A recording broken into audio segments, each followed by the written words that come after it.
Hi, welcome to Storytime. Hi, Kicken. How are you doing today? It's been fun chatting with you in the Discord. It's going okay. If you hear a little bit of a hum in the background, it's because I have a fan going to try to dissipate the smoke in the air, which isn't very bad because I haven't opened like any windows or doors or anything like that all day, and my sister just opened the door this morning just long enough to leave. So we are very familiar with smoky seasons. We know how to keep everything as closed as possible. Oh yeah, it is definitely. Apparently, in the area where I live, it is about 15 degrees over the usual high, and that's including at night. So there's really no respite at night. But, it's just as well. Stay inside, keep the fans going, AC if you've got it, which thankfully we do. Usually doesn't start to cool off until like the second half of September.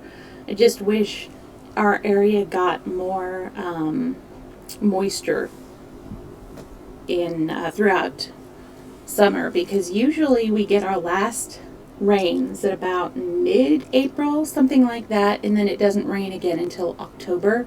That is a lot of time to go without rain. Oh, okay.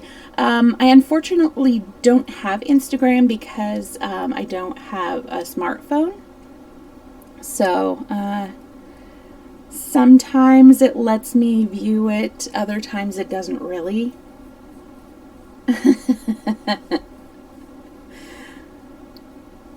But, we'll see. I did enjoy watching the video, though, so if you can post any more videos in that, I think in our channel we have a little video section, is that right? Well, we have music and we have games. I guess it could be either a game or arts and crafts, something like that. Not sure. But yeah, definitely I would love to see some of your videos. Anyways, I'm going to go ahead and get started. I've never read a Hercule Poirot book before. I've only ever read, I think, about 3 Agatha Christie books right now. No, 4. That's right. I remember I read one in French.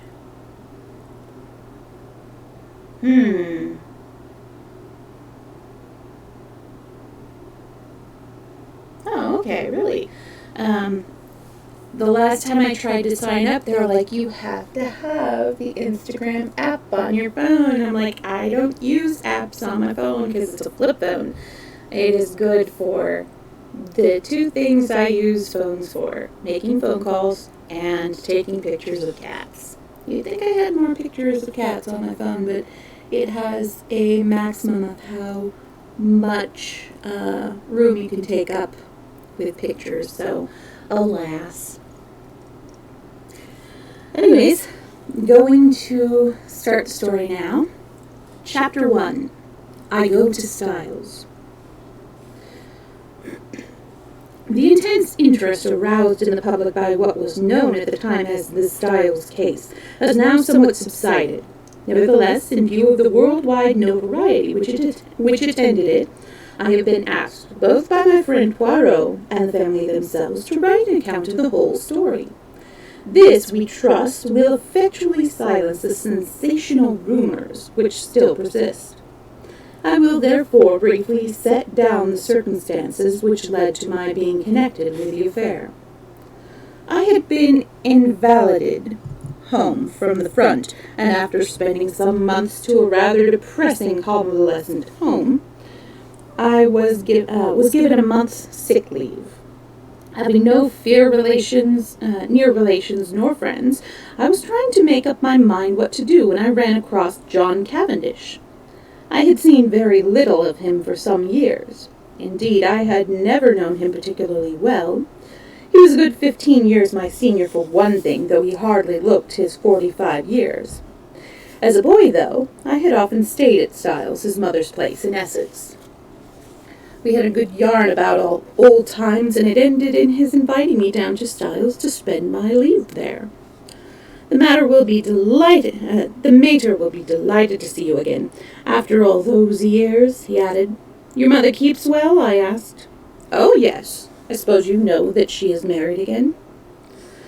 I am afraid I showed my surprise rather plainly. Mrs. Cavendish, who had married John's father when he was a widower with 2 sons, had been a handsome woman of middle age as I remember her. She certainly could not be a day less than 70 now. I recalled her as an energetic, autocratic personality, somewhat inclined to charitable and social notoriety, with a fondness for opening bazaars and playing the Lady Bountiful. She was a most generous woman, and possessed a considerable fortune of her own. Their country place, Styles Court, had been purchased by Mr. Cavendish early in their married life. He had been completely under his wife's ascendancy, so much so that on dying he left the place to her for her lifetime, as well as the larger part of his income, an arrangement that was distinctly unfair to his 2 sons. Their stepmother, however, had always been most generous to them. Indeed, they were so young at the time of their father's remarriage that they always thought of her as their own mother. Lawrence, the younger, had been a delicate youth. He had qualified as a doctor, but early relinquished the profession of medicine and lived at home while pursuing literary ambitions, though his verses never had any marked success. John practiced for some time as a barrister, but was finally settled down to the most congenial life of a country squire. He had married 2 years ago, and had taken his wife to live at Styles, though I entertained a shrewd suspicion that he would have preferred his mother to increase his allowance, which would have enabled him to have a home of his own. Mrs. Cavendish, however, was a lady who liked to make her own plans, and expected other people to fall in with them, and in this case she certainly had the whip hand, namely, the purse strings. John noticed my surprise at the news of his mother's remarriage, and smiled rather ruefully. Rotten little bounder, too, he said savagely. I can tell you, Hastings, it's making my life jolly difficult for us. As for Evie, you remember Evie? No. Oh, I suppose she was after your time. She's the mater's factotum companion. Jack of all trades, a great sport. Old Evie, not precisely young and beautiful, but as game as they make them. You were going to say, oh, this fellow. He turned up from nowhere, on the pretext of being a second cousin or something of Evie's, though she didn't seem particularly keen to acknowledge the relationship. The fellow is an absolute outsider, anyone can see that. He's got a great black beard and wears patent leather boots in all weather. But the mater cottoned to him at once, took him on as secretary. You know how she's always running 100 societies. I nodded. Well, of course, the war has turned the hundreds into thousands. Oh, okay. Have a good day, Kickin'. Thanks for hanging out, and I will keep you updated as to the fires and stuff. Well, of course, the war has turned the hundreds into thousands. No doubt the fellow was very useful to her, but you could have knocked us all down with a feather when 3 months ago she suddenly announced that she and Alfred were engaged. The fellow must be at least 20 years younger than she is. It's simply barefaced fortune hunting, but there you are.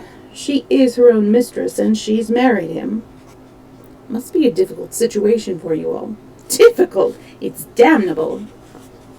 Thus it came into that 3 days later.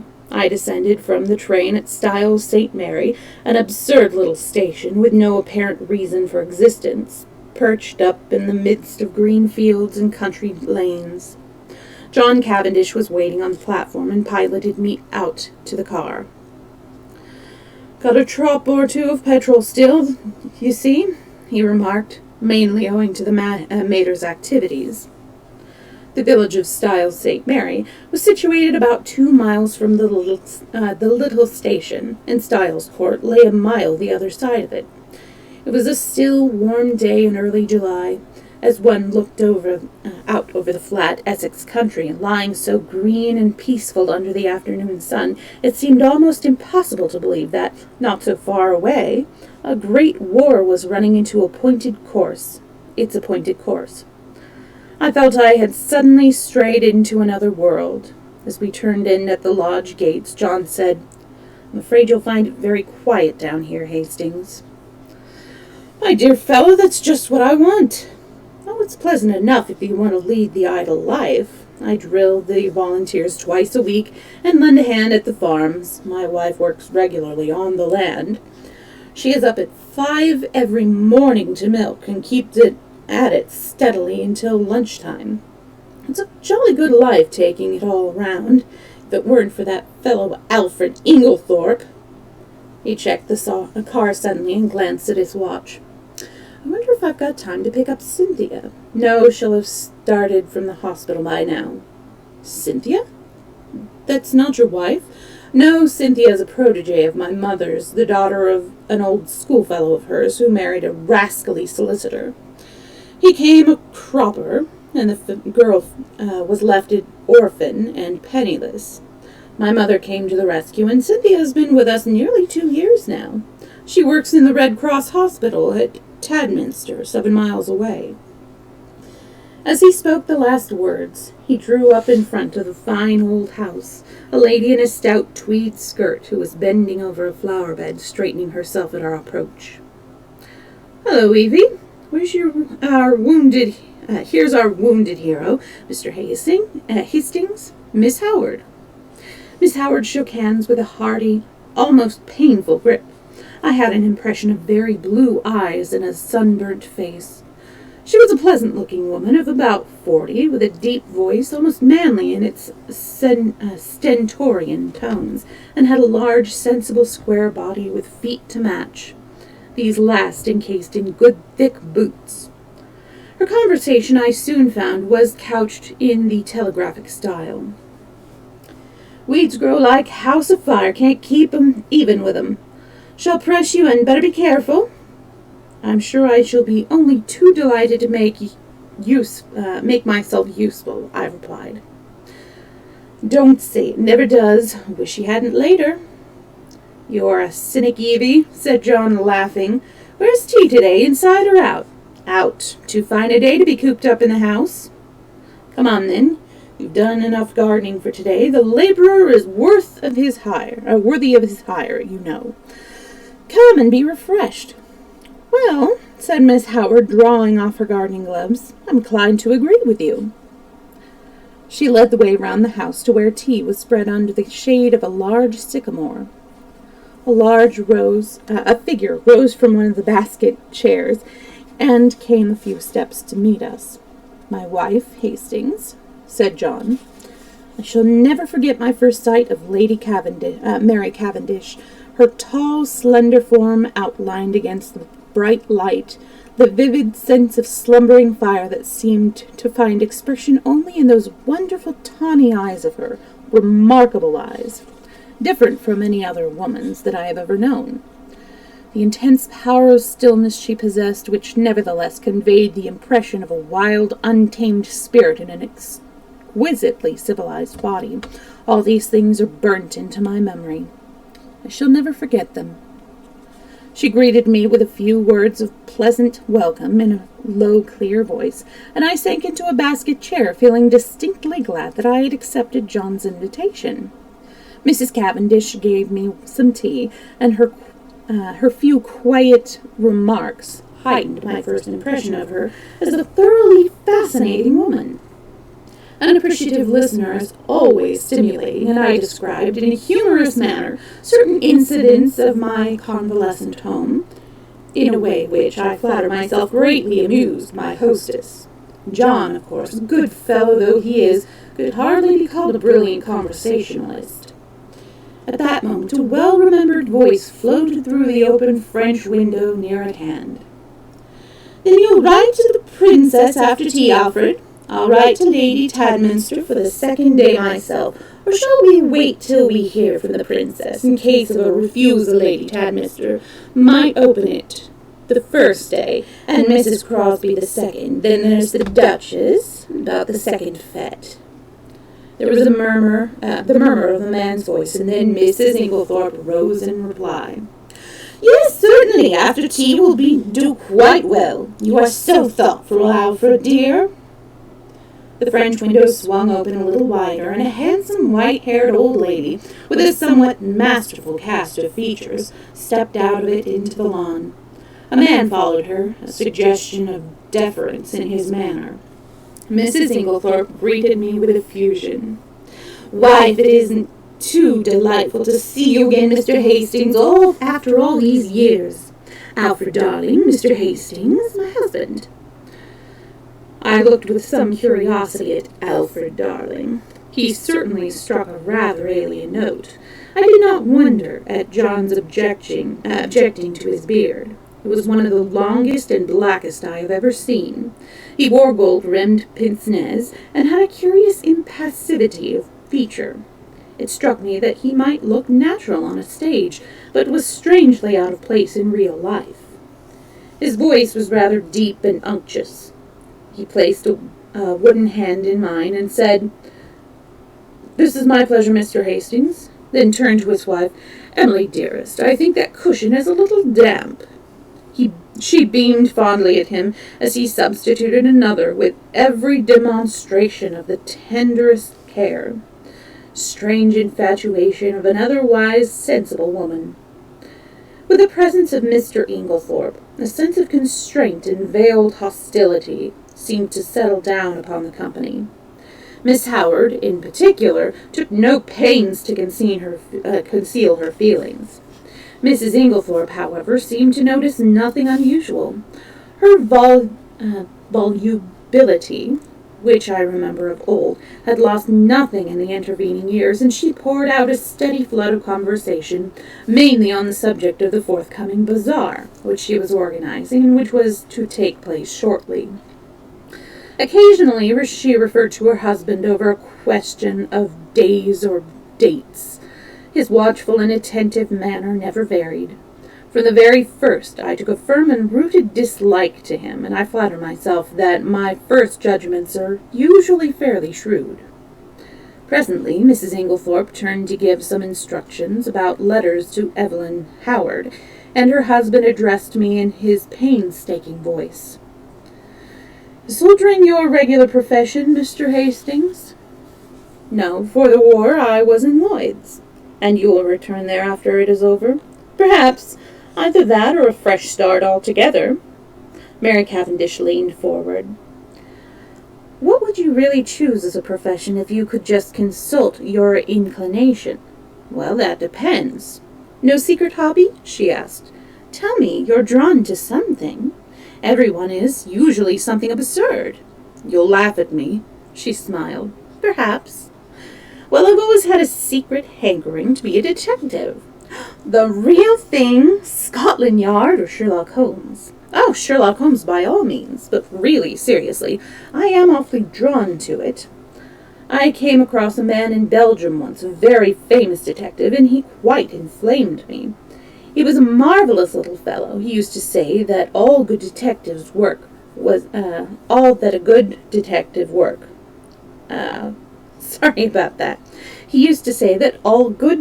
work was a mere matter of method. My system is based on his, though of course I have progressed rather further. He was a funny little man, a great dandy, but wonderfully clever." "Like a good detective story myself," remarked Miss Howard. "Lots of nonsense written, though. Criminals discovered in the last chapter, everyone dumbfounded. Real crime, you'd know at once."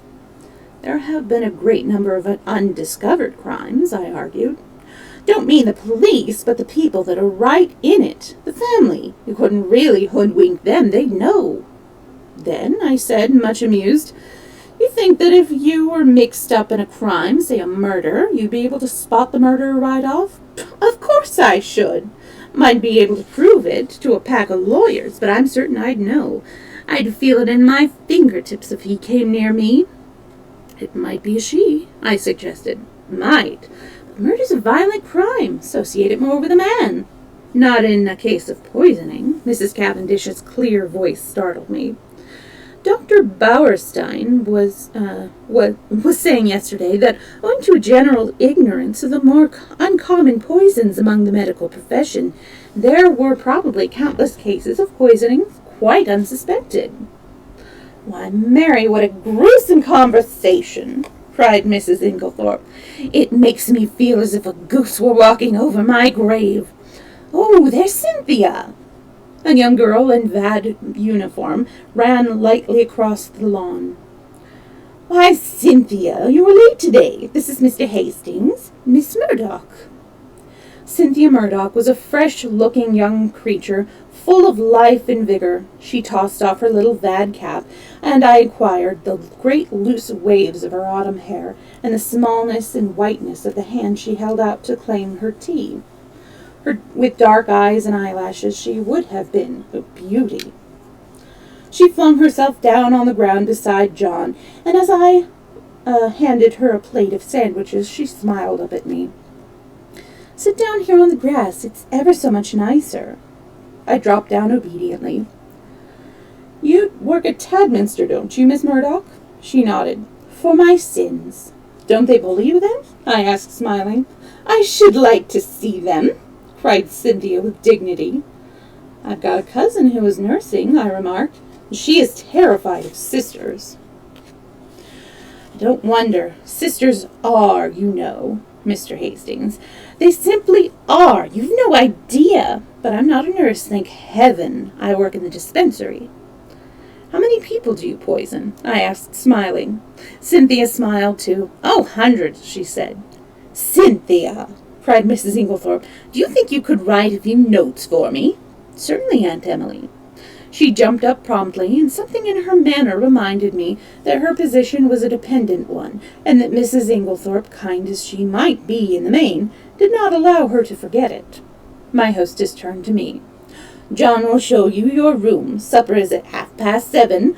We have given up late dinner for some time now. Lady Tadminster, our member's wife, she was the late Lord Abbotsbury's daughter, does the same. She agrees with me that one must set an example of economy. We are quite a war household. Nothing is wasted here. Every scrap of waste paper, even, is saved and sent away in sacks. I expressed my appreciation, and John took me into the house and up the broad staircase which forked right and left halfway to different wings of the building. My room was in the left wing and looked out over the park. John left me, and a few minutes later I saw him from my window walking slowly across the grass arm in arm with Cynthia Murdoch. I heard Mrs. Inglethorpe call Cynthia impatiently, and the girl started and ran back to the house. At the same moment, a man stepped out from the shadow of a tree and walked slowly in the same direction. He looked about 40, very dark, with a melancholy, clean-shaven face. Some violent emotion seemed to be mastering him. He looked up at my window as he passed, and I recognized him, though he had changed much in the 15 years that had elapsed since we had met. It was John's younger brother, Lawrence Cavendish. I wonder what it was that had brought that singular expression to his face.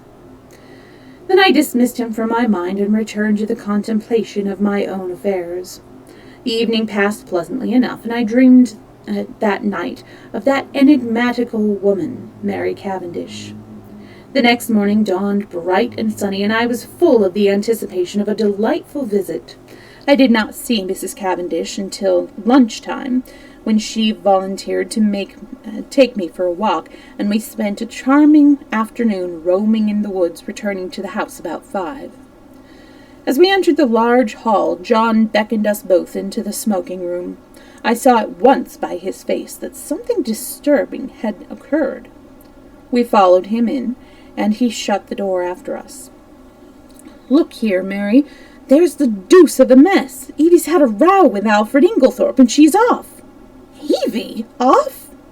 John nodded gloomily.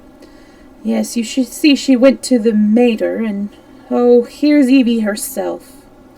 Miss Howard entered. Her lips were set grimly together, and she carried a small suitcase. She looked excited and determined, and slightly on the defensive. "At any rate," she burst out, "I've spoken my mind." "My dear Evelyn," cried Mrs. Cavendish, "this can't be true." Miss Howard nodded grimly.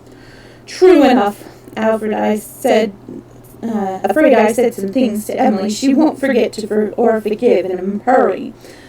Don't mind if they've only sunk in a bit. Probably water off a duck's back, though."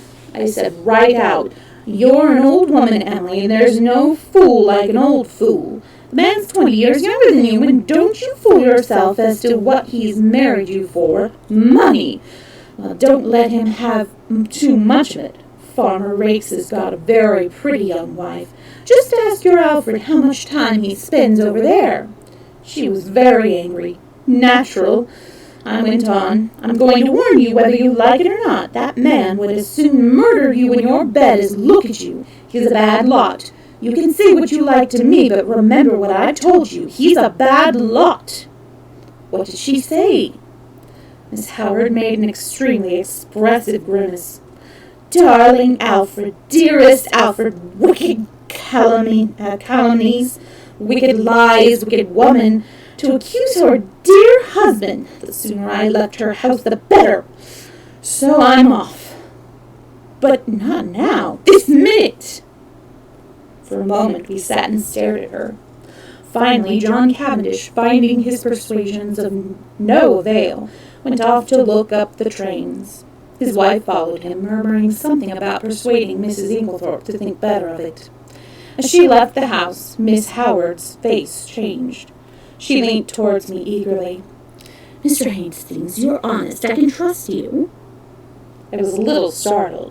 She laid her hand on my arm and sank her voice to a whisper. "Look after her, Mr. Hastings. My poor Emily.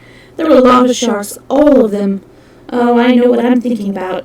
There isn't one of them that's not hard up and trying to get money out of her. I've protected her as much as I could.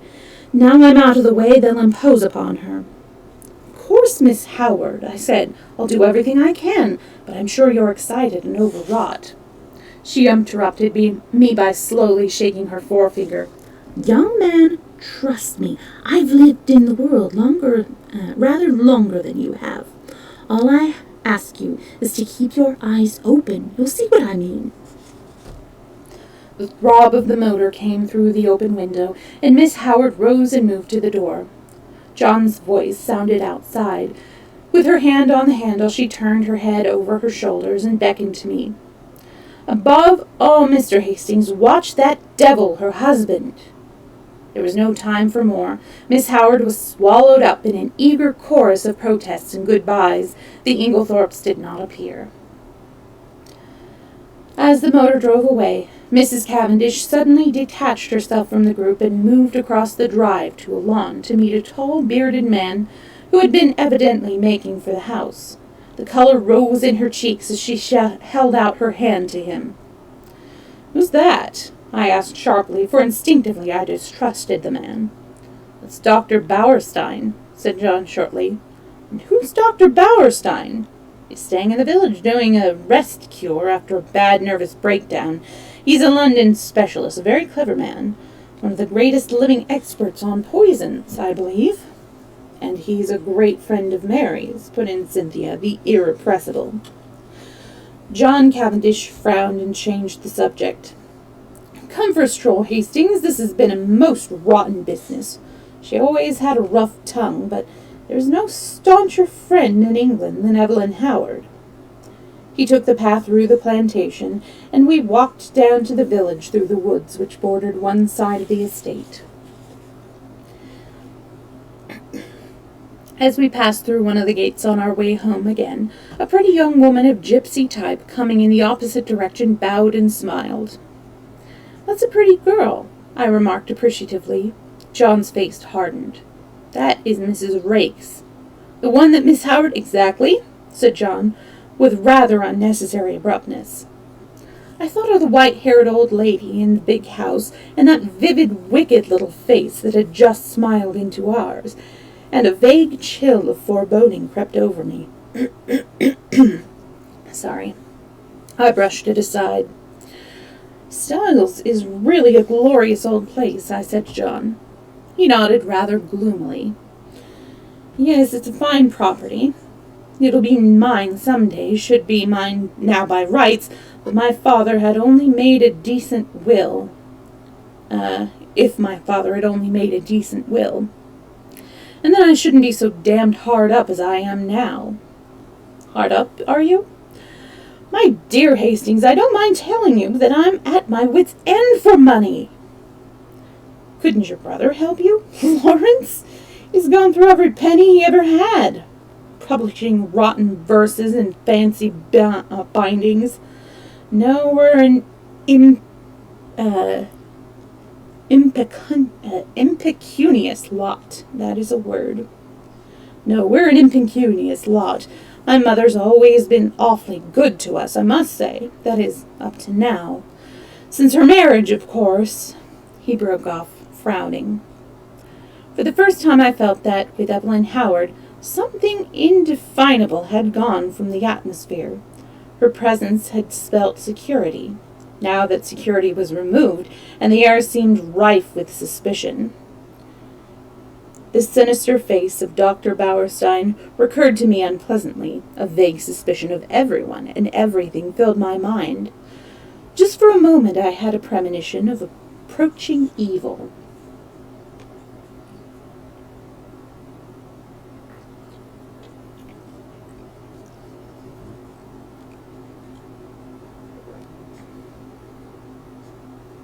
Chapter 2. The 16th and 17th of January. Of July. My bad. Completely different things. I had arrived at Styles on the 5th of July. I come now to the events of the 16th and 17th of that month. For the convenience of the reader, I will recapitulate the incidents of those days in as exact a manner as possible. They were elicited subsequently at the trial by a process of long and tedious cross-examinations. I received a letter from Evelyn Howard a couple of days after her departure, telling me she was working as a nurse at the big hospital in Middlingham, a manufacturing town some 15 miles away, and begging me to let her know if Mrs. Inglethorpe should show any wish to be reconciled. The only fly in the ointment of my peaceful days was Mrs. Cavendish's extraordinary and, for my part, unaccountable preference for the society of Dr.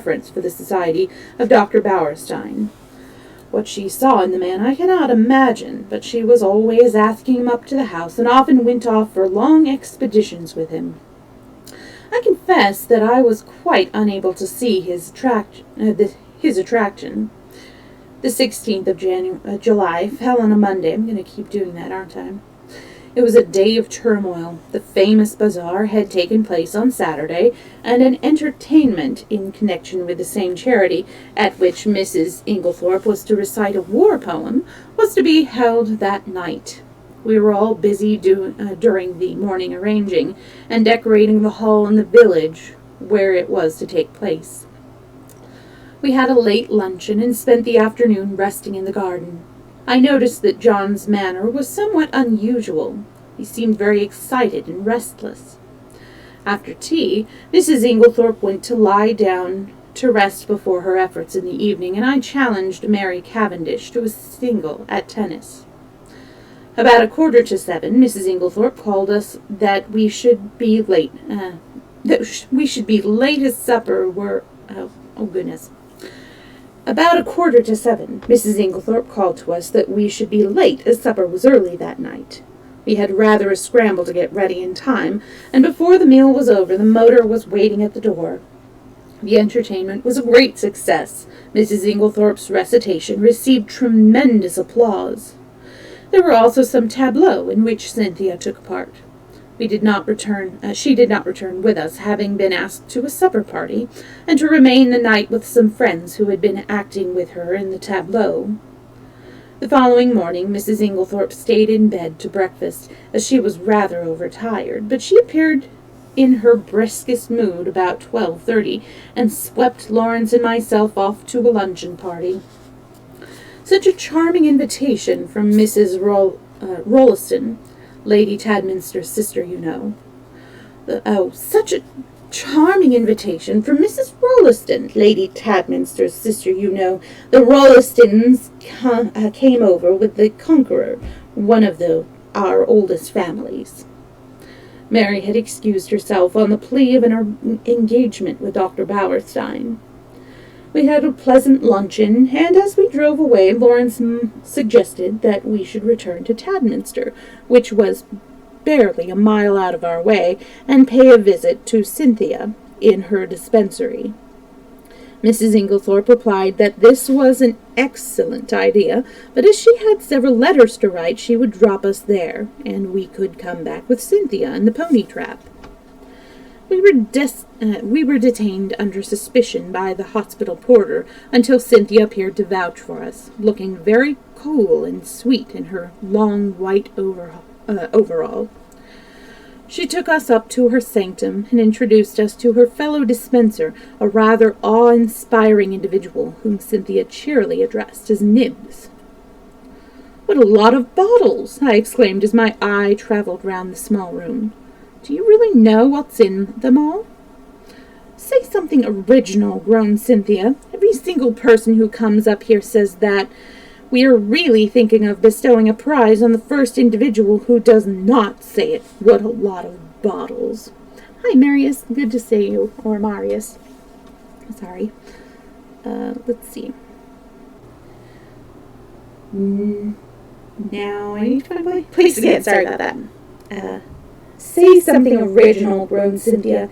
"Every single person who comes up here says that. We are really thinking of bestowing a prize on the first individual who does not say, 'What a lot of bottles.' And I know the next thing you're going to say is, 'How many people have you poisoned?'" I pleaded guilty with a laugh. "If you people only knew how fatally easy it is to poison someone by mistake, you wouldn't joke about it. Come on, let's have tea. We've got all sorts of secret stores up in that cupboard." "No, Lawrence, that's the poison cupboard, the big cupboard." "That's right." We had a very cheery tea, and assisted Cynthia to wash up afterwards. We had just put away the last teaspoon when a knock came at the door. The countenances of Cynthia and Nibs were suddenly petrified into a stern and forbidding expression. "Come," said Cynthia in a sharp, professional tone. I'm just going to take a quick break. Oh, wow, that is a long time to binge Netflix. A young and rather scared-looking nurse appeared with a bottle, which she proffered to Nibs, who waved her toward Cynthia with a somewhat enigmatical remark. "I'm not really here today." Cynthia took the bottle and examined it with the severity of a judge. "This should have been sent up this morning. Sister is very sorry she forgot. Sister should read the rules outside the door." I gathered from the little nurse's expression that there was not the least likelihood of her having the hardihood to retail this message to the dreaded sister. "So now it can't be done till tomorrow," finished Cynthia. "Don't you think you could possibly let us have it tonight?" "Well," said Cynthia graciously, "we are very busy, but if we have time it shall be done." The little nurse withdrew, and Cynthia promptly took a jar from the shelf, refilled the bottle, and placed it on the table outside the door. I laughed. "Discipline must be maintained?" "Exactly. Come out on our little balcony. You can see all the outside wards there." I followed Cynthia and her friend, and they pointed out the different wards to me. Lawrence remained behind, but after a few moments Cynthia called to him over her shoulder to come and join us. Then she looked at her watch. "Nothing more to do, Nibs?" "No." "All right, then we can lock up and go." I had seen Lawrence in quite a different light that afternoon. Compared to John, he was an astoundingly difficult person to get to know. He was the opposite of his brother in almost every respect, being unusually shy and reserved, yet he had a certain charm of manner, and I fancied that, if one really knew him well, one could have a deep affection for him. I had always fancied that his manner to Cynthia was rather constrained, and that she, on her side, was inclined to be shy of him. But they were both gay enough this afternoon and chatted together like a couple of children. As we drove through the village, I remembered that I wanted some stamps, so accordingly we pulled up at the post office. As I came out again, I cannoned into a little man who was just entering. I drew aside and apologized, when suddenly, with a loud exclamation, he clapped me in his arms and kissed me warmly. "Mon ami Hastings!" he cried. "It is indeed mon ami Hastings!" "Poirot!" I exclaimed. I turned to the pony trap. "This is a very pleasant meeting for me, Miss Cynthia. This is my old friend, Monsieur Poirot, whom I have not seen for years." "Oh, we know Monsieur Poirot," said Cynthia gaily, "but I had no idea he was a friend of yours." "Yes, indeed," said Poirot seriously. "I know Mademoiselle Cynthia. It is by the charity of that good Mrs. Inglethorpe that I am here." Then, as I looked at him inquiringly, "Yes, my friend, she has kindly extended hospitality to 7 of my country people who, alas, are refugees from their native land. We Belgians will always remember her with gratitude." Poirot was an extraordinary-looking little man. He was hardly more than 5 feet 4 inches, but carried himself with great dignity. His head was exactly the shape of an egg, and he always perched it a little on the side. His mustache was very stiff and military. The neatness of his attire was almost incredible. I believe a speck of dust would have caused him more pain than a bullet wound. Yet this quaint, dandified little man, who, I was sorry to see, now limped badly, had been in his time one of the most celebrated members of the Belgian police. As a detective, his flair had been extraordinary, and he had achieved triumphs of unraveling some of the most baffling cases of the day. He pointed out to me the little house inhabited by him and his fellow Belgians, and I promised to go and see him at an early date. Then he raised his hat with a flourish to Cynthia, and we drove away. "He's a dear little man," said Cynthia. "I'd no idea you knew him." "You've been entertaining a celebrity unawares," I replied. And for the rest of the way home I recited to them the various exploits and triumphs of Hercule Poirot. We arrived back in a very cheerful mood. As we entered the hall, Mrs. Inglethorpe came out of her boudoir. She looked flushed and upset. "Oh, it's you," she said. "Is there anything the matter, Aunt Emily?" asked Cynthia. "Certainly not," said Mrs. Inglethorpe sharply. "What should there be?" Then, catching sight of Dorcas, the parlour-maid, going into the dining-room, she called for her to bring some stamps into the boudoir. "Yes, ma'am." The old servant hesitated, and then added diffidently, "Don't you think, ma'am, you'd better get to bed? You're looking very tired." "Perhaps you're right, Dorcas. Yes. No, not now. I've some letters I must finish by post-time. Have you lighted the fire in my room as I told you?" "Yes, ma'am." "Then I'll go to bed directly after supper." She went into her boudoir again, and Cynthia stared after her. "Goodness gracious, I wonder what's up," she said to Lawrence. He did not seem to have heard her, for without a word he turned on his heel and went out of the house. I suggested a quick game of tennis before supper, and Cynthia agreeing, I ran upstairs to fetch my racket. Mrs. Cavendish was coming down the stairs. It may have been my fancy, but she, too, was looking rather odd and disturbed. "Had a good walk with Dr. Bauerstein?" I said, trying to appear as indifferent as I could. "I didn't go," she replied abruptly. "Where's Mrs. Inglethorpe?" "In the boudoir." Her hand clenched itself on the banisters, and she seemed to nerve herself for some encounter, and went rapidly past me down the stairs across the hall to the boudoir, the door of which she shut behind her. As I ran out to the tennis court a few moments later, I had to pass the open boudoir window, and was unable to help overhearing the following scrap of dialogue. Mary Cavendish was saying in the voice of a woman desperately controlling herself, "Then you won't show it to me?" To which Mrs. Inglethorpe replied, "My dear Mary, it has nothing to do with the matter." "Then show it to me." I tell you it is not what you imagine. It does not concern you in the least. To which Mary Cavendish replied with a rising bitterness, Of course I might have known you would shield him. Cynthia was waiting for me and greeted me eagerly with, I say, there's been the most awful row. I've got it all out of Dorcas. A kind of row. Between Aunt Emily and him. I do hope she's found him out at last. Was Dorcas there, then? Of course not. She happened to be near the door. It was a really old bust-up. I do wish I knew what it was all about. I thought of Mrs. Rake's gypsy face and Evelyn Howard's warnings, but wisely decided to hold my peace, whilst Cynthia exhausted every possible hypothesis and cheerfully hoped Aunt Emily will send him away and will never speak to him again.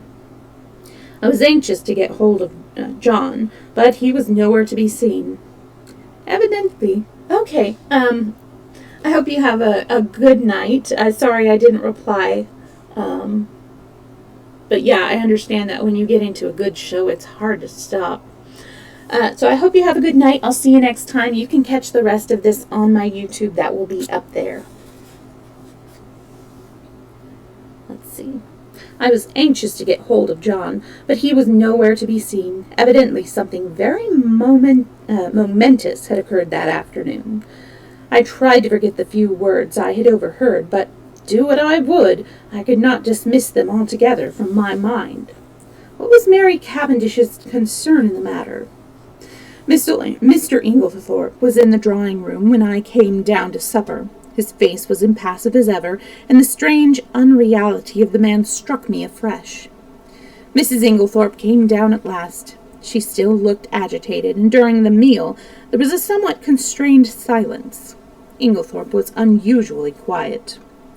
As a rule, he surrounded his wife with little attentions, placing a cushion at her back and altogether playing the part of that devoted husband. Immediately after supper, Mrs. Inglethorpe retired to her boudoir again. "Send my coffee in here, Mary," she called. "I've just 5 minutes to catch the post." Cynthia and I went and sat by the open window in the drawing-room. Mary Cavendish brought our coffee to us. She seemed excited.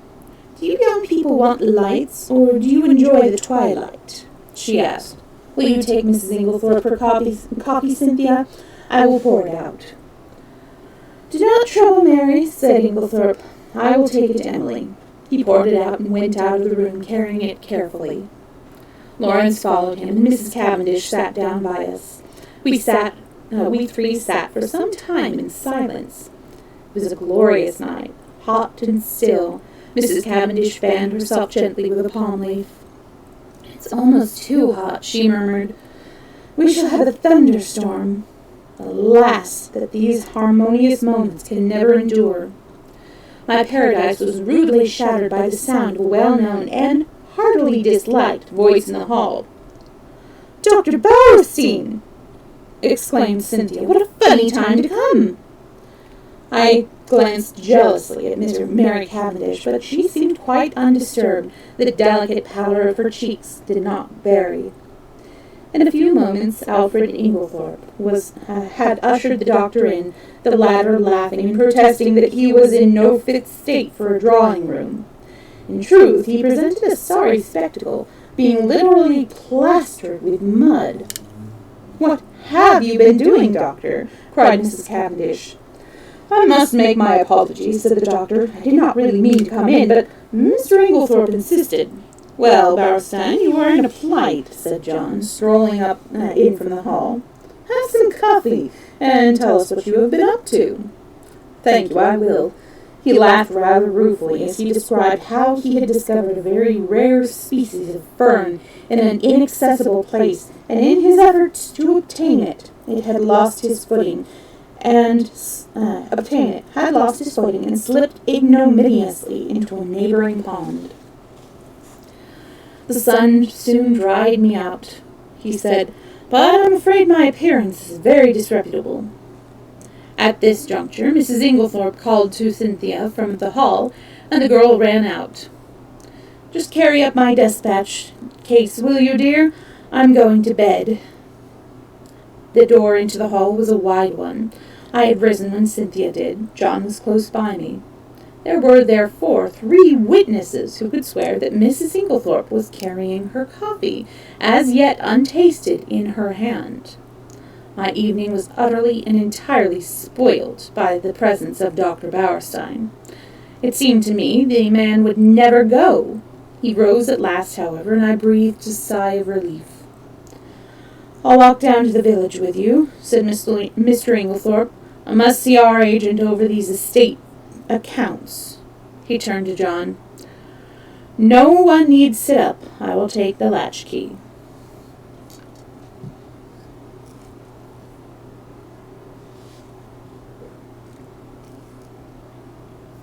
Chapter 3, The Night of the Tragedy. And they do have a little image of the, I guess it's the upper chambers, so the second floor. To make this part of my story clear, I append the following plan of the first floor of Styles. The servants' rooms are reached through the door B. They have no communication with the right wing, where the Inglethorpes' rooms were situated. It seems to be the middle of the night when I was awakened by Lawrence Cavendish. He had a candle in his hand, and the agitation of his face told me at once that something was seriously wrong.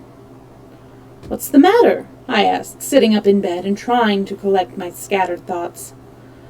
"We are afraid my mother is very ill. She seems to be having some kind of fit. Unfortunately, she has locked herself in. I'll come at once." I sprang out of the bed and, pulling on a dressing gown, followed Lawrence along the passage and the gallery to the right wing of the house. John Cavendish joined us, and 1 or 2 of the servants were standing round in a state of awe-stricken excitement. Lawrence turned to his brother. "What do you think we had better do?"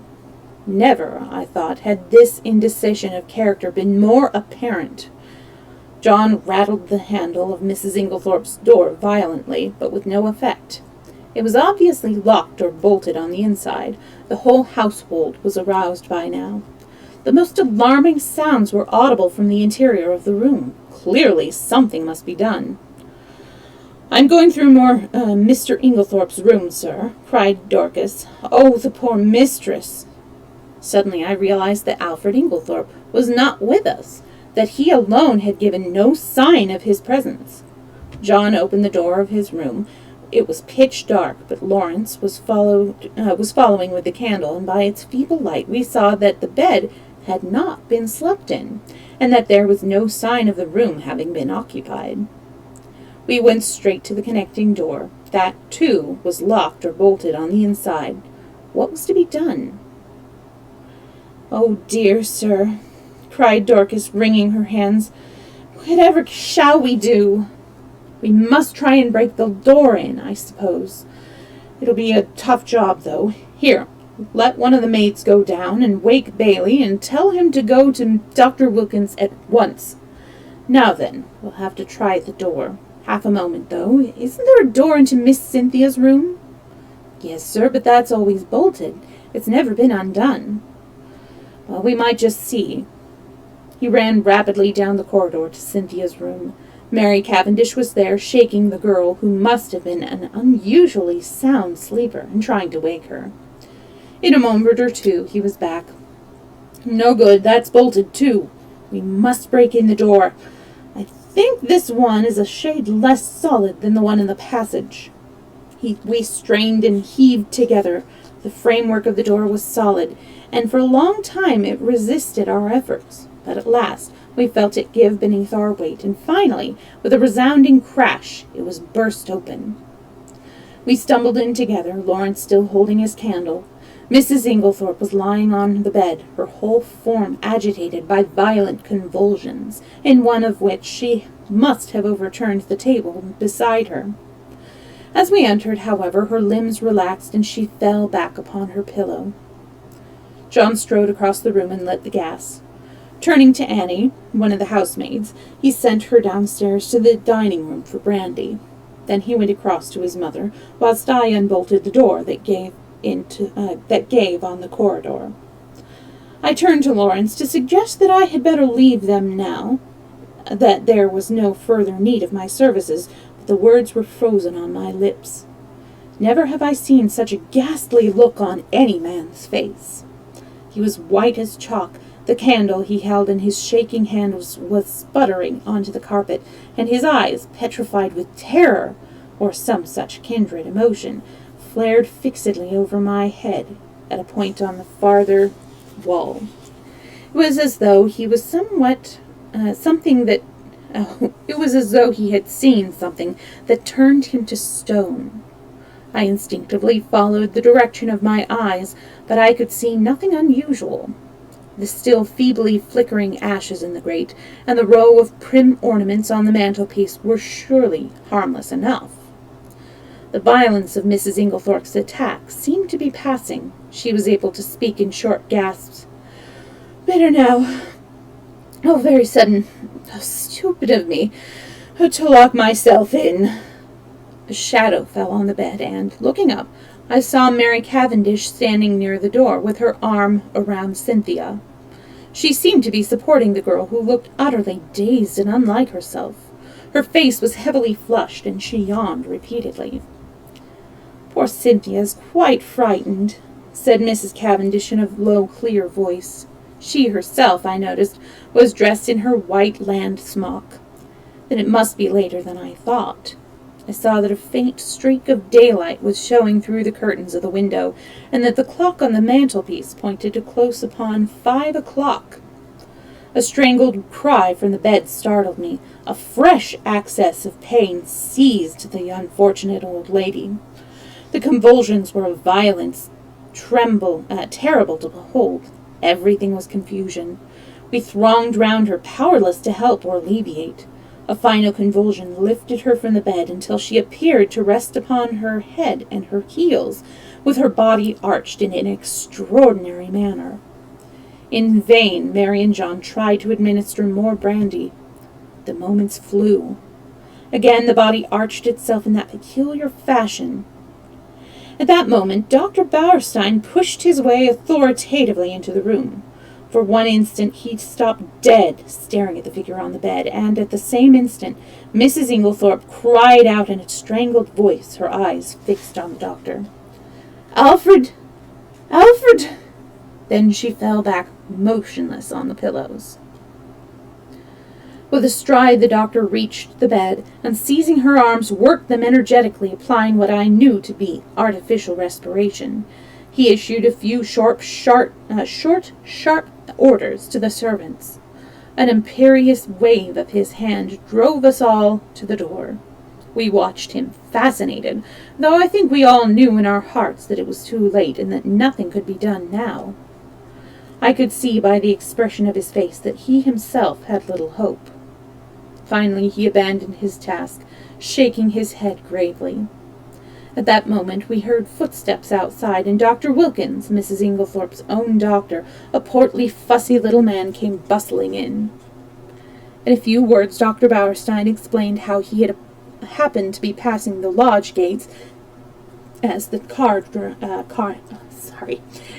came out, and had run up to the house as fast as he could whilst the car went on to fetch Dr. Wilkins. With a faint gesture of the hand he indicated the figure on the bed. Very sad, murmured Dr. Wilkins. "Poor dear lady. Always did far too much, against my advice. I warned her, take it easy, but no. Her zeal for good works was too great. Nature rebelled. Dr. Bauerstein, I noticed, was watching the local doctor narrowly. He still kept his eyes fixed on him as he spoke. "Convulsions were of peculiar violence, Dr. Wilkins. I am sorry you were not here in time to witness them. They were quite tetanic in character." "Ah," said Dr. Wilkins wisely. "I should like to speak to you in private," said Dr. Bauerstein. He turned to John. "You do not object?" "Certainly not." We all trooped out into the corridor, leaving the two doctors alone, and I heard the key turned in the lock behind us. We went slowly down the stairs. I was violently excited. I have a certain talent for deduction, and Dr. Bauerstein's manner had started a flock of wild surmises in my mind. Mary Cavendish laid her hand upon my arm. "What is it? Why did Dr. Bauerstein seem so peculiar?" I looked at her. "Do you know what I think?" "What?" "Listen." I looked around. The others were out of earshot. I lowered my voice to a whisper. "I believe she has been poisoned. I'm certain Dr. Bauerstein suspects it." "What?" She shrank against the wall, the pupils of her eyes dilating wildly. Then, with a sudden cry that startled me, she cried out, "No, no, not that, not that," and breaking from me, fled up the stairs. I followed her, afraid of that she was going to faint. I found her leaning against the banisters, deadly pale. She waved me away impatiently. "No, no, leave me. I'd rather be alone. Let me just be quiet for a minute or two. Go down to the others." I obeyed her reluctantly. John and Lawrence were in the dining room. I joined them. We were all silent, but I suppose I voiced the thoughts of us all when I at last broke in by saying, "Where's Mr. Inglethorpe?" John shook his head. "He's not in the house." Our eyes met. Where was Alfred Inglethorpe? His absence was strange and inexplicable. I remembered Mrs. Inglethorpe's dying word, that what lay beneath them. What more could she have told us if she had had time? At last we heard the doctors descending the stairs. Dr. Wilkins was looking important and excited, and trying to conceal an inward exultation from a manner of decorous calm. Dr. Bauerstein remained in the background, his grave, bearded face unchanged. Dr. Wilkins was the spokesman for the two. He addressed himself to John. "Mr. Cavendish, I should like your consent to a post-mortem." "Is that necessary?" asked John gravely. A spasm of pain crossed his face. "Absolutely," said Dr. Bauerstein. "You mean by that neither Dr. Wilkins nor myself would give a death certificate under the circumstances?" John bent his head. "In that case, I have no alternative but to agree." "Thank you," said Dr. Wilkins briefly. "We propose that it should take place tomorrow night, or rather tonight. I am afraid an inquest can hardly be avoided. These formalities are necessary, but I beg that you won't distress yourself." There was a pause, and then Dr. Bauerstein drew 2 keys from his pocket and handed them to John. "These are the keys of the 2 rooms. I have locked them, and, in my opinion, they would be better kept locked for the present." The doctors then departed. I had been turning over an idea in my head, and I felt that the moment had now come to broach it. Yet I was a little chary of doing so. John, I knew, had a horror of any kind of publicity, and was an easy-going optimist who preferred never to meet trouble halfway. It might be difficult to convince him of the soundness of my plan. Lawrence, on the other hand, being less conventional, and having more imagination, I felt I might count upon as an ally. There was no doubt that the moment had come for me to take the lead.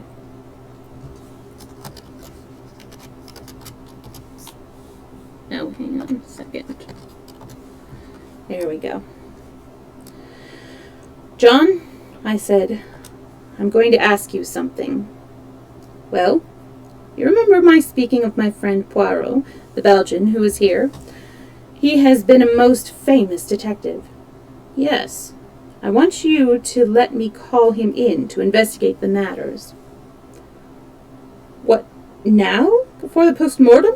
"Yes. Time is an advantage if there has been foul play." "Rubbish!" cried Lawrence angrily. "In my opinion, the whole thing is a mare's nest of Bauerstein's. Wilkins hadn't an idea of such a thing until Bauerstein put it into his head. But like all specialists, Bauerstein's got a bee in his bonnet. Poisons are his hobby, so, of course, he sees them everywhere.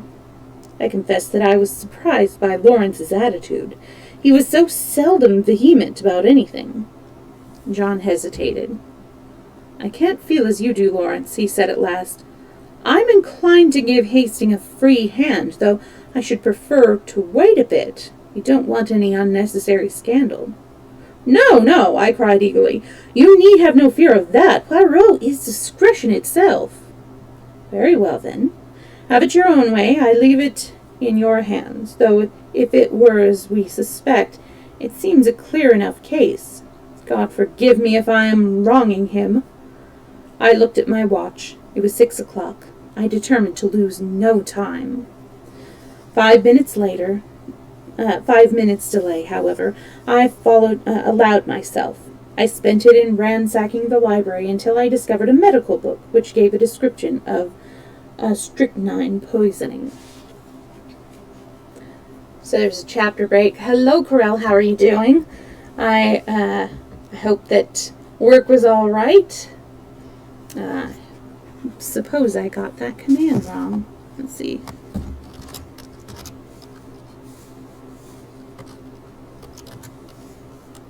Is it this? No.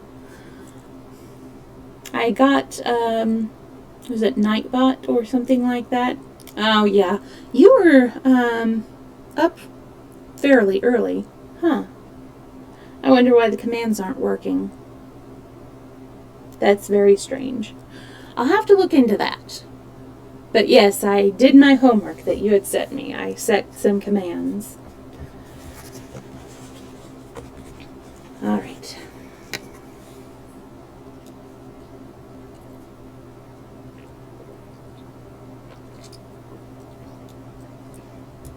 Well, I'm sorry to hear that you're tired, but you have been awake for a long time. Has it been like 12 hours right now? Something like that. Chapter 4. Poirot investigates. The house which the Belgians occupied in the village was quite close to the park gates. One could save time by taking a narrow path. Oh, no. I'm sorry about that. I understand that feeling, too. One could save time by taking a narrow path through the long grass which cut off the detours of the winding drive, so I, accordingly, went that way.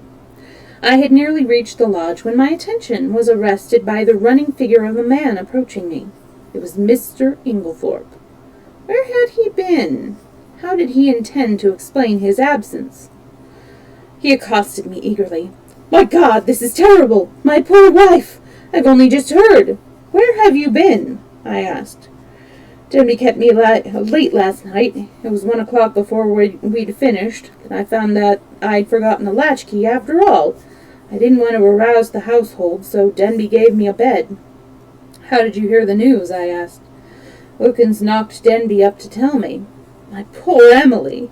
She was so self-sacrificing, such a noble character. She overtaxed her strength. A wave of revulsion swept over me. What a consummate hypocrite the man was. I must hurry on, I said, thankful that he did not ask me whither I was bound. In a few minutes I was knocking at the door of Leastways' cottage. Getting no answer, I repeated my summons impatiently. A window above me was cautiously opened, and Poirot himself looked out. He gave an exclamation of surprise at seeing me. In a few brief words I explained the tragedy that had just occurred, and that I wanted his help. Wait, my friend. I will let you in, and you shall recount to me the affairs whilst I dress.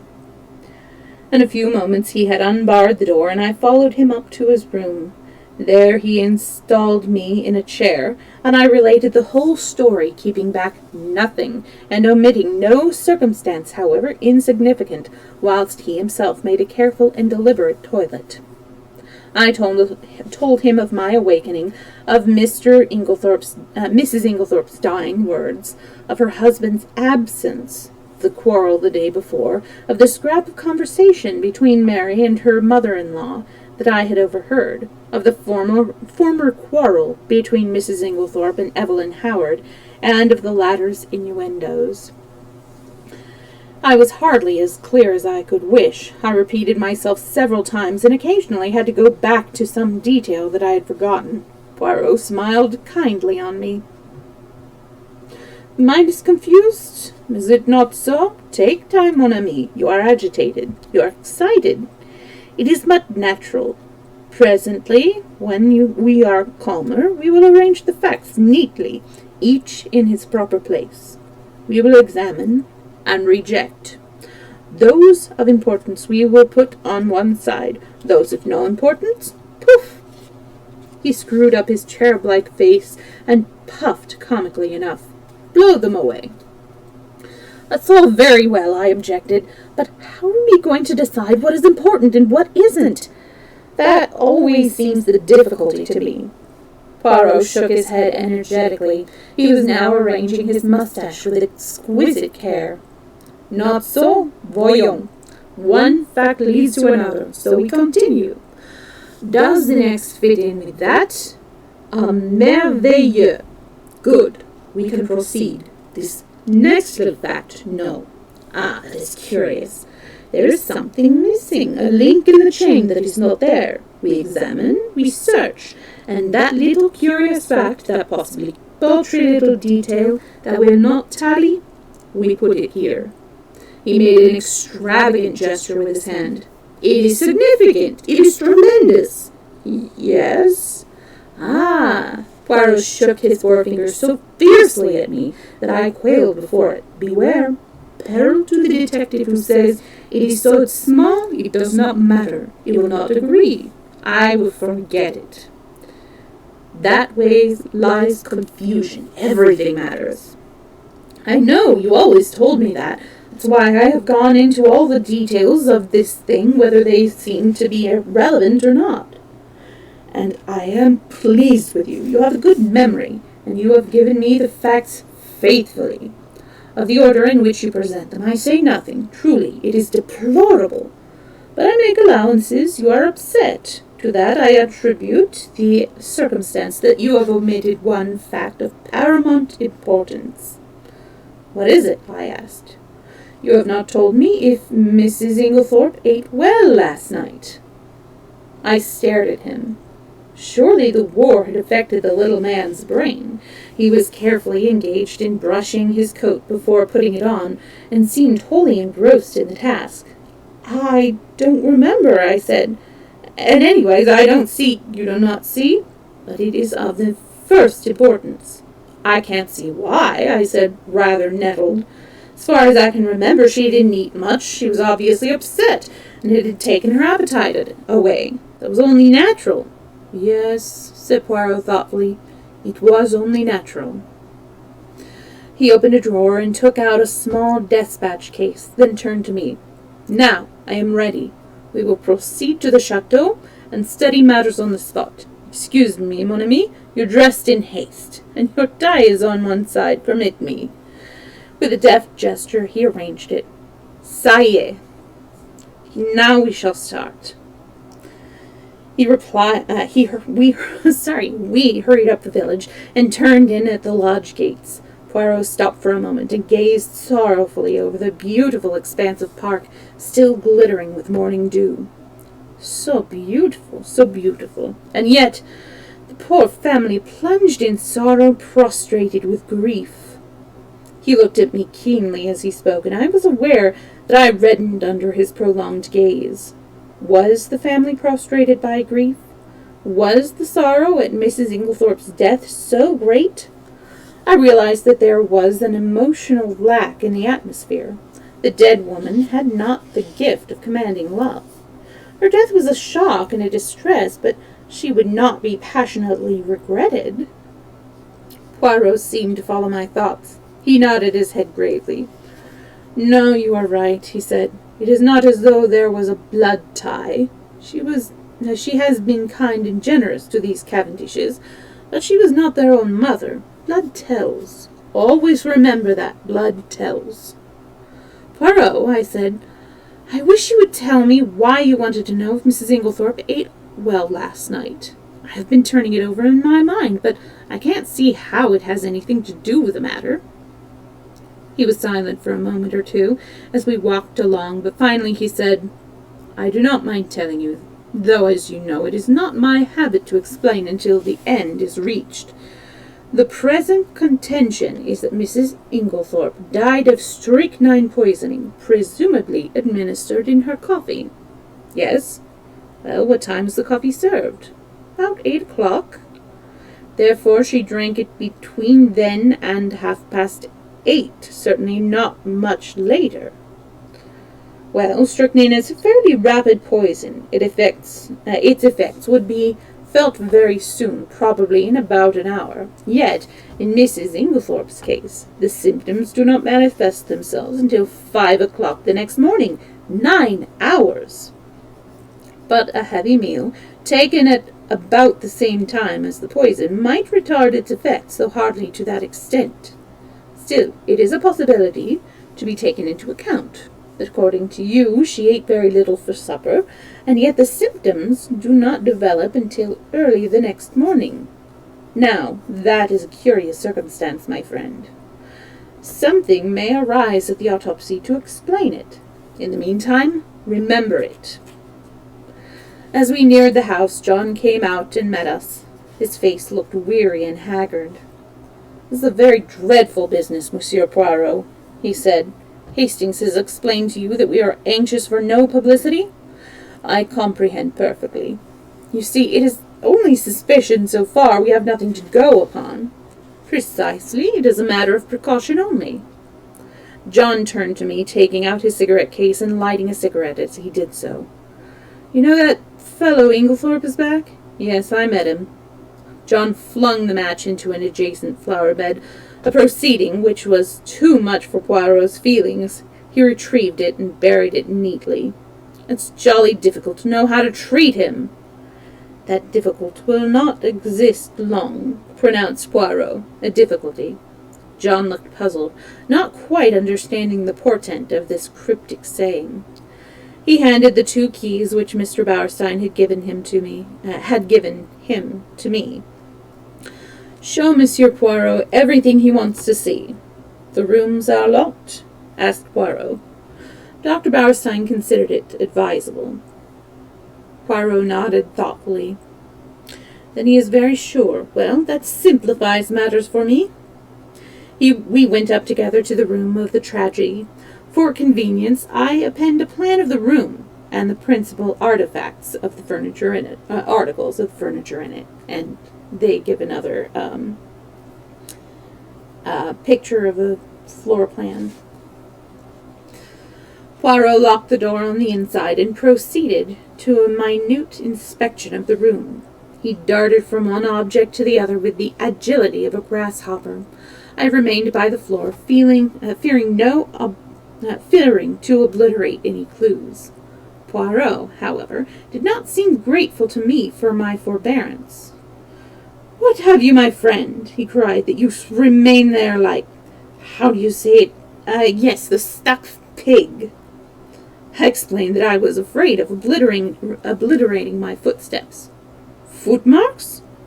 What an idea! There has already been practically an army in the room. What footmarks are we likely to find? No, come here and aid me in my search. I will put down my little case until I need it." He did so on the round table by the window, but it was an ill-advised proceeding, for the top of it being loose, it tilted up and precipitated the despatch case onto the floor. "En voilà une table!" cried Poirot. "Ah, my friend! One may live in a big house and yet have no comfort." After which piece of moralizing, he resumed his search. A small purple despatch case with a key and a lock on the writing table engaged his attention for some time. He took out the key from the lock and passed it to me to inspect.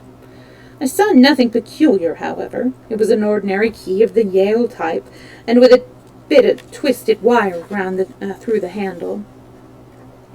Next, he examined the framework of the door we had broken in, assuring himself that the bolt had really been shot. Then he went to the door opposite, leading into Cynthia's room. That door was also bolted, as I had stated. However, he went to the length of unbolting it and opening and shutting it several times. This he did with the utmost precaution against making any noise. Suddenly, something in the bolt itself seemed to rivet his attention. He examined it carefully, and then, nimbly, whipping out a pair of small forceps from his case, he drew out some minute particle which he carefully sealed up in a tiny envelope. On the chest of drawers there was a tray with a spirit lamp and a small saucepan on it. A small quantity of a dark fluid remained in the saucepan, and an empty cup and saucer that had been drunk out of stood near it. I wondered how I could have been so unobservant as to overlook this. There was a clue worth having. Poirot delicately dipped his finger into the liquid and tasted it gingerly. He made a grimace. Cocoa with, I think, rum in it.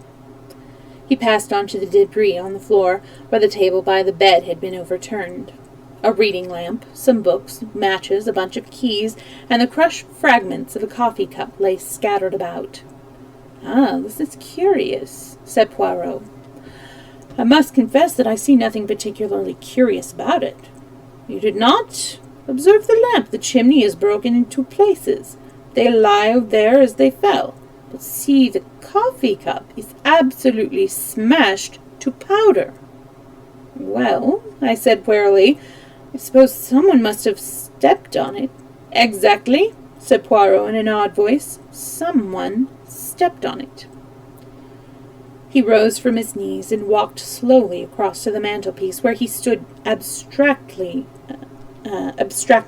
fingering the ornaments and straightening them, a trick of his when he was agitated. "Mon ami," he said, turning to me, "someone stepped on that cup, grinding it to powder, and the reason they did so was either because it contained strychnine, or, which is far more serious, because it did not contain strychnine." I made no reply. I was bewildered, but I knew that it was no good asking him to explain. In a moment or two he roused himself and went on with his investigation. He picked up the bunch of keys from the floor, and twirling them round in his fingers, finally settled one, very bright and shining, which he tried in the lock of the purple despatch case. It fitted, and he opened the box, but after a moment's hesitation closed and relocked it and slipped the bunch of keys, as well as the key that had originally stood in the lock, into his own pocket. "I have no authority to go through these papers, but it should be done at once." He then made a very careful examination of the drawers of the washstand. Crossing the room to the left-hand window, a round stain, hardly visible on the dark brown carpet, seemed to interest him particularly. He went down on his knees, examining it minutely, even going as far as to smell it. Finally, he poured a few drops of the cocoa into a test tube, sealed it up carefully. His next proceeding was to take out a little notebook. "We have found in this room," he said, writing busily, 6 points of interest. I shall enumerate them, or will you?" "Oh, you," I said hastily. "Very well, then. 1. A coffee cup that has been ground into powder. 2. A despatch case with a key in the lock. 3. A stain on the floor." "That may have been done some time ago," I interrupted. "No, for it is still perceptibly damp and smells of coffee. 4. A fragment of some dark green fabric, only a thread or 2, but recognizable." "Oh," I cried, "that was what you sealed up in the envelope." "Yes, it may turn out to be a piece of one of Mrs. Inglethorpe's own dresses, and quite unimportant. We shall see." 5. This." With a dramatic gesture, he pointed to a large splash of candle grease on the floor by the writing table. "It must have been done since yesterday, otherwise a good housemaid would have at once removed it with blotting paper and a hot iron. One of these, my best hats once, but that is not to the point. It was very likely done last night. We were very agitated. Perhaps Mrs. Inglethorpe herself dropped her candle. You brought only one candle into the room?"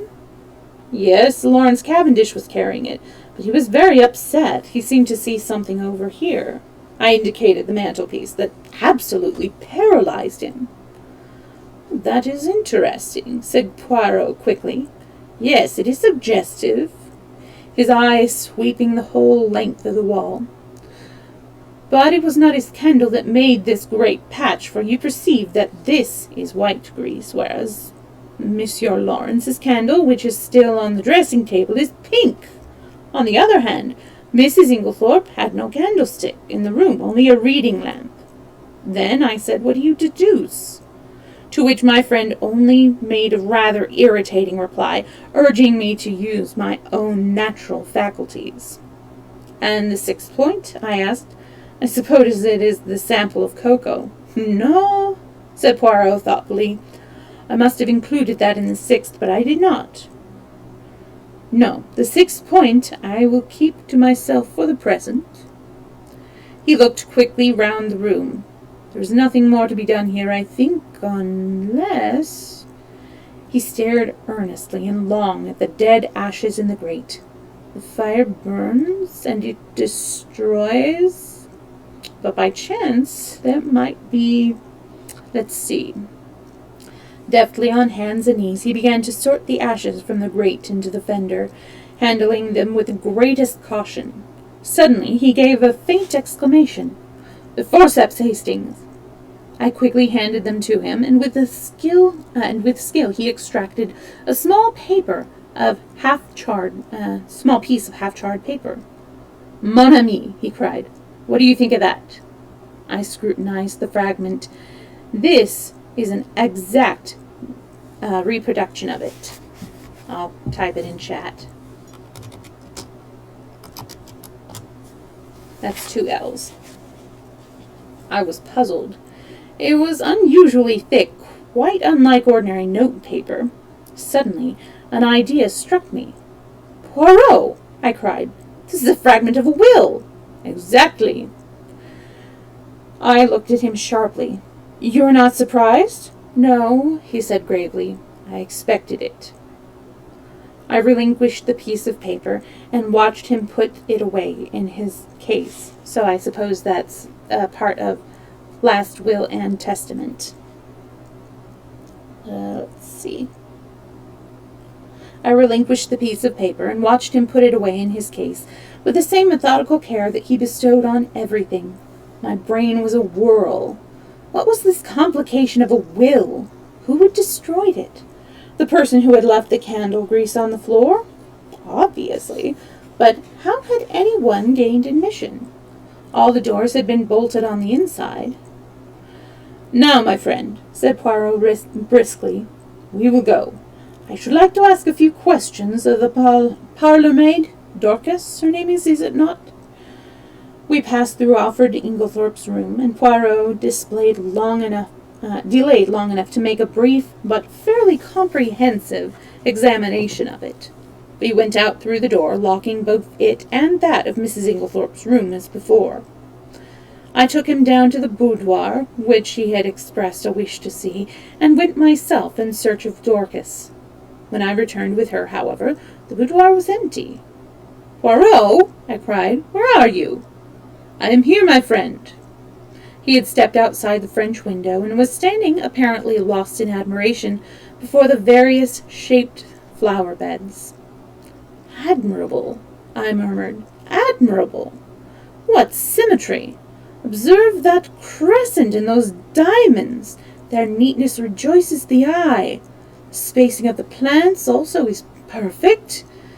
It has been done recently, is it not? Yes, I believe they were at yesterday afternoon. But come in, Dorcas is here. Ah bien, eh bien. But do not grudge me a moment's satisfaction of the eye. Yes, but this affair is more important. And how do you know that these fine begonias are not of equal importance? I shrugged my shoulders. There was really no arguing with him if he chose to take that line. You do not agree? But such things have been. Well, we will come in and interview the brave Dorcas. Dorcas was standing in the boudoir, her hands folded in front of her, and her grey hair rose in stiff waves under her white cap. She was the very model and picture of a good old-fashioned servant. In her attitude towards Poirot, she was inclined to be suspicious, but he soon broke her down her defences. He drew forward a chair. "Pray, be seated, mademoiselle." "Thank you, sir." "You have been with your mistress many years, is it not so?" 10 years, sir." "That is a long time and very faithful service. You were much attached to her, were you not?" "She was a very good mistress to me, sir." "Then you will not object to answering a few questions? I put them to you that Mr. Cavendish's full approval." "Oh, certainly, sir." "Then I will begin by asking you about the events of yesterday afternoon. Your mistress had a quarrel." "Yes, sir, but I don't know that I ought—" Dorcas hesitated. Poirot looked at her keenly. "My good Dorcas, it is necessary that I should know every detail of that quarrel as fully as possible. Do not think you are betraying your mistress's secret. Your mistress lies dead, and it is necessary that we should know all, if we are to avenge her. Nothing can bring her back to life, but we do hope, if there has been foul play, to bring the murderer to justice." "Amen to that," said Dorcas fiercely. "And naming no names, there's one in this house that none of us would ever abide. And an ill day it was when first he darkened the threshold." Poirot waited for her indignation to subside, and then resumed his business-like tone. He asked, "Now, as to this quarrel, what is the first you heard of it?" "Well, sir, I happened to be going along the hall outside yesterday." "What time was it?" "I couldn't say exactly, sir, but it wasn't tea time by a long way. Perhaps 4 o'clock, or it may have been a bit later. Well, sir, as I said, I happened to be passing along when I heard voices very loud and angry in here. I didn't exactly mean to listen, but, well, there it is. I stopped. The door was shut, but the mistress was speaking very sharp and clear, and I heard what she said quite plainly. 'You have lied to me and deceived me,' she said. I didn't hear what Mr. Inglethorpe replied. He spoke a good bit lower than she did, but she answered, 'How dare you? I have kept you and clothed you and fed you. You owe everything to me, and this is how you repay me, by bringing disgrace upon our name.' Again I didn't hear what he said, but she went on, 'Nothing that you say will make any difference. I see my duty clearly. My mind is made up. You did not think that any fear of publicity or scandal between husband and wife will deter me.' Then I thought I heard them coming out, so I went off quickly." "And are you sure it was Mr. Inglethorpe's voice you heard?" "Oh, yes, sir. Whose else could it have been?" "Well, what happened next?" "Well, later it came back to the hall. I came back to the hall, but it was all quiet. At 5 o'clock, Mrs. Inglethorpe rang the bell and told me to bring her a cup of tea, nothing to eat, to the boudoir. She was looking dreadful, so white and upset. 'Dorcas,' she says, 'I've had a great shock.' 'I'm sorry for that, ma'am,' I says. 'You'll feel better after a nice hot cup of tea, ma'am.' She had something in her hand. I don't know if it was a letter or just a piece of paper, but it had writing on it, and she kept staring at it, almost as if she couldn't believe what was written there. She whispered to herself, as though she had forgotten I was there, 'These few words, and everything's changed.' And then she says to me, 'Never trust a man, Dorcas, they're not worth it.' I hurried off and got her a good strong cup of tea, and she thanked me, and said she'd feel better when she'd drunk it. 'I don't know what to do,' she said. 'Scandal between husband and wife is a dreadful thing, Dorcas. I'd rather hush it all up if I could.' Mrs. Cavendish came in just then, so she didn't say any more." "She still had the letter or whatever it was in her hand?" "Yes, sir." "What would she be likely to do with it afterwards?" "Well, I don't know, sir. I expect she would lock it up in that purple case of hers." "Is that where she usually kept important papers?"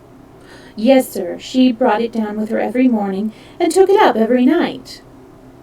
"When did she lose the key of it?" "She missed it yesterday at lunchtime, sir, and told me to look carefully for it. She was very much put out about it." But she had a duplicate key? Oh, yes, sir. Dorcas was looking very curiously at him, and, to tell the truth, so was I. What was all this about a lost key? Poirot smiled. Never mind, Dorcas, it is my business to know things. Is this the key that was lost? He drew from his pocket the key that he had found in the lock of the dispatch case upstairs. Dorcas's eyes looked as though they would pop out of her head. That's it, right, sir, right enough. But where did you find it?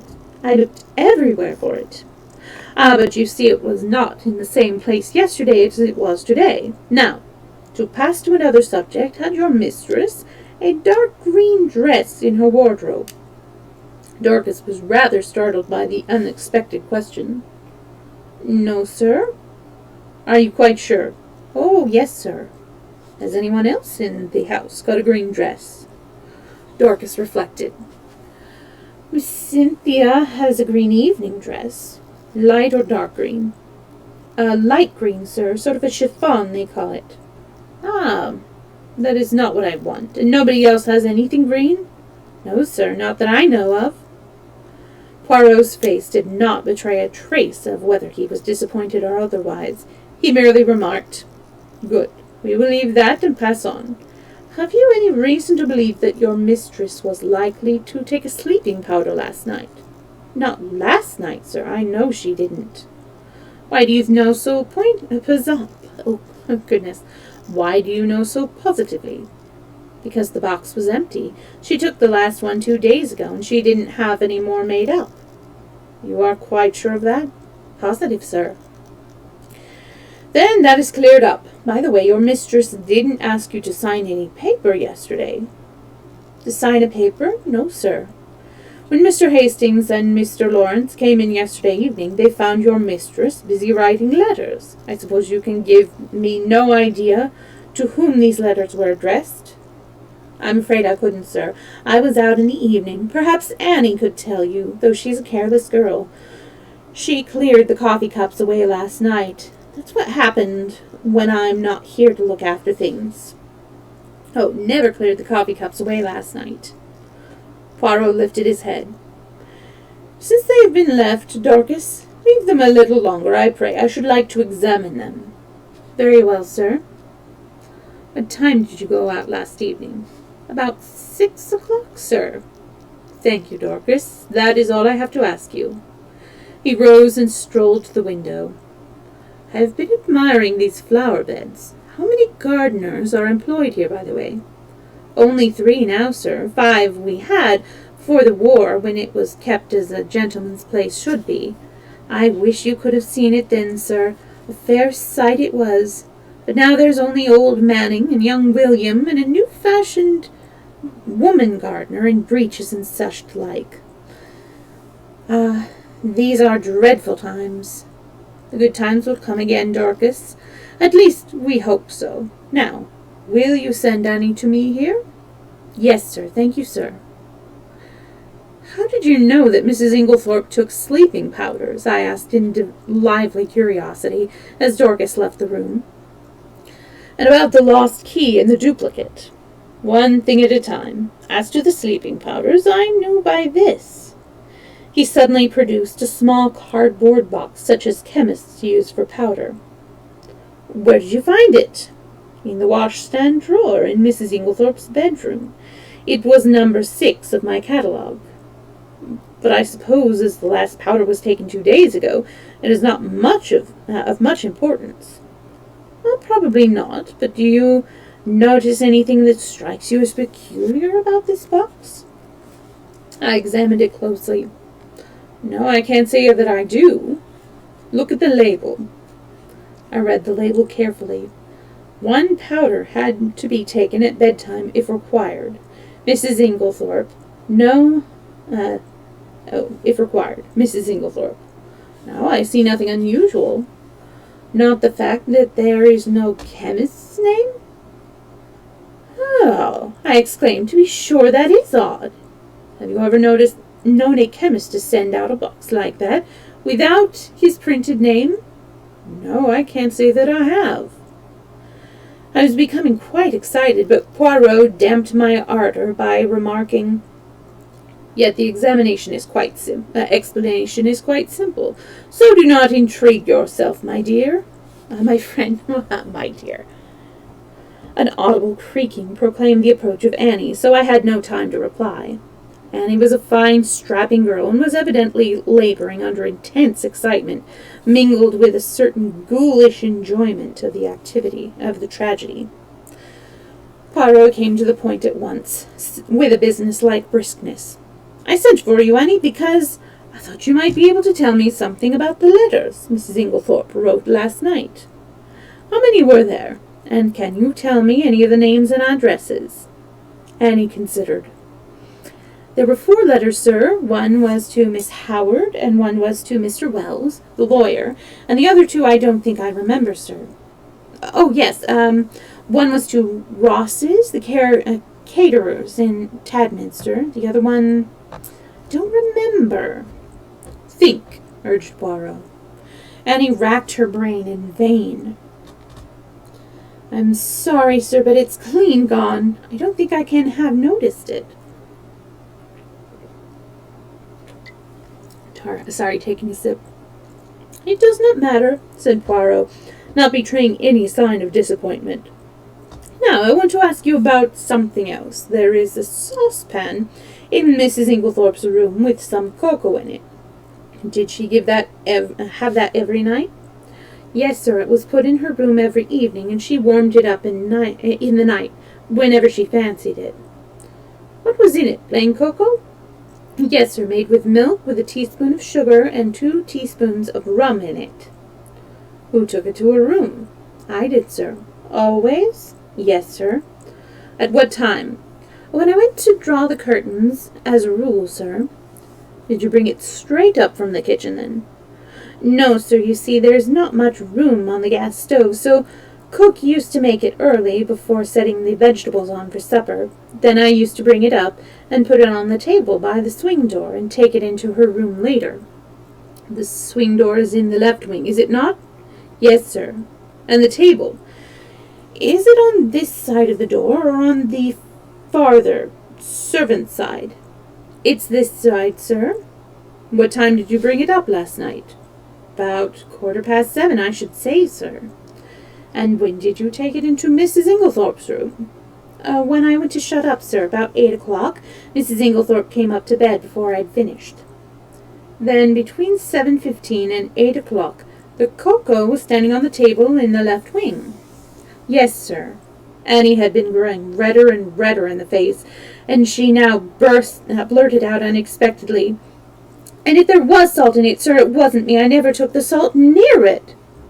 "What makes you think there was salt in it?" asked Poirot. "Seeing it on the tray, sir." "You saw some salt on the tray?" "Yes, coarse kitchen salt. It looked. I never noticed it when I took the tray up, but when I came to take it into the mistress's room, I saw it at once, and I suppose I ought to have taken it down again and asked cook to make some fresh, but I was in a hurry because Dorcas was out, and I thought maybe the cocoa itself was all right, and the table and the salt had only gone on the tray, so I dusted it off with my apron and took it in." I had the utmost difficulty in controlling my excitement. Unknown to herself, Annie had provided us with an important piece of evidence. How she would have gaped if she had realized that her coarse kitchen salt was strychnine, one of the most deadly poisons known to mankind. I marveled at Poirot's calm. His self-control was astonishing. I awaited his next question with impatience, but it disappointed me. "When you went into Mrs. Inglethorpe's room, was the door leading into Miss Catherine's room bolted?" "Oh, yes, sir, it always was. It had never been opened." "And the door into Mr. Inglethorpe's room, did you notice if it was bolted too?" Annie hesitated. "I couldn't rightly say, sir. It was shut, but I couldn't say whether it was bolted or not." "When you finally left the room, did Miss Inglethorpe bolt the door after you?" "No, sir, not then, but I expect she did later. She usually did lock it up at night. The door into the passage, that is." Did you notice any candle grease on the floor when you did the room yesterday? Candle grease? Oh, no, sir. Mrs. Inglethorpe didn't have a candle, only a reading lamp. Then, if there had been a large patch of candle grease on the floor, you think you would have been sure to have seen it? Yes, sir, I would have taken it out with a piece of blotting paper and a hot iron. Then Poirot repeated the question he had put to Dorcas. Did your mistress ever have a green dress? No, sir. Nor a mantle, nor a cape, nor how do you call it, a sports coat? Not green, sir. Nor anyone else in the house? Annie reflected. No, sir. Are you sure of that? Quite sure. Bien, that is all I want to know. Thank you very much. With a nervous giggle, Annie took herself creakingly out of the room. My pent-up excitement burst forth. Poirot, I cried, I congratulate you. This is a great discovery. What is a great discovery? Why, that it was a cocoa, and not the coffee that was poisoned. That explains everything. Of course, it did not take effect until the early morning, since the cocoa was only drunk in the middle of the night. So, you think that the cocoa... Mark well what I say, Hastings, the cocoa contains strychnine. Of course, that salt on the tray, what else could it have been? It might have been salt, replied Poirot placidly. I shrugged my shoulders. He was going to take the matter that way. It was no good arguing with him. The idea crossed my mind, not for the first time, that poor old Poirot was growing old. Privately, I thought it lucky that he had associated with him someone of a more receptive type of mind. Poirot was surveying me with quietly twinkling eyes. You are not pleased with me, mon ami? My dear Poirot, I said coldly, it is not for me to dictate to you. You have a right to your own opinion, just as I have to mine. A most admirable sentiment, remarked Poirot, rising briskly to his feet. Now I have finished with this room.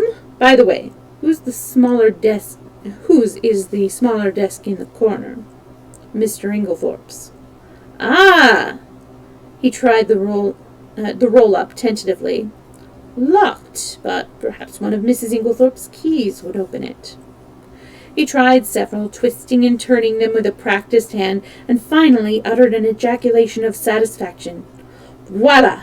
It is not the key, but it will open it at a pinch. He slid back the roll top and ran a rapid eye over the neatly filed papers. To my surprise, he did not examine them, merely remarking approvingly as he relocked the case. Decidedly, he is a man of method, this Mr. Inglethorpe. A man of method was, in Poirot's estimation, the highest praise that could be bestowed on any individual. Oh, hello. I felt that my friend was not what he had been, as he rambled on disconnectedly. There were no stamps in his desk, but there might have been, mon ami? There might have been? Yes. His eyes wandered round the room. This boudoir has nothing more to tell us. It did not yield much, only this. He pulled a crumpled envelope out of his pocket and tossed it over to me. It was rather a curious document. A plain, dirty-looking old envelope with a few words scrawled across it, apparently at random. Oh, okay. I'm sorry I missed him. The following is a facsimile of it. See, different, possessed, I am possessed. He is possessed, I am possessed, possessed. Alright, let's see how long this next chapter is. It looks way longer than 10 minutes. So I think I'm going to end the stream early because we got to the end of the chapter. And then I'm thinking of doing a short gaming stream with maybe Glass Masquerade 2. This one is going to be a challenge because I have not played much of Glass Masquerade 2 and it is trickier. So I'm just quickly going to take a little break. I will let you know when I am back. I'll also look into the commands thing.